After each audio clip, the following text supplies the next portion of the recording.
वाशीमध्ये बांधकाम विभागातील अधिकारी दिनकर नागे यांनी बनावट पत्र बनवल्याचा एक धक्कादायक प्रकार समोर आलाय।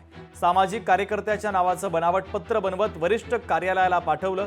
चौकशीनंतर नागे यांनी लिपिक प्रिया तुपलोढे यांच्या विरोधात वाशिम पोलीस स्टेशनमध्ये गुन्हा दाखल करण्यात आलेला आहे। माझी पुढची मागणी आहे की त्यांना 30 जूनला ते रिटायर झालेले आहेत। तर माझी मागणी आहे की त्यांचं सेवानिवृत्तीचं ज्यानंतरचा जो लाभ आहे त्यांना मिळू नये। जोपर्यंत हे प्रकरण निकाली लागत नाही, फौजदारी केस निकाली लागत नाही, तोपर्यंत त्यांना कुठल्याही प्रकारचं मानधन देऊ नये। त्यासाठी मी हे याच्यानंतर पण आंदोलन करणार आहे आणि मंत्रालयात पण मी हे तक्रार केलेली आहे। त्यांच्या नावाचा आणि त्यांच्या लेटरहेडचा गैरवापर करून त्यांची खोटी सही बनवली अशी त्यांनी तक्रार दिली होती। त्या तक्रारीच्या अनुषंगाने आम्ही चौकशी केली।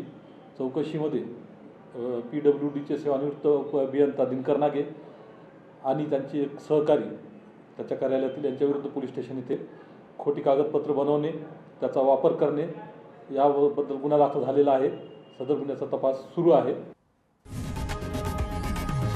लोकशाही मराठी ऐका, पहा, जागरूक रहा।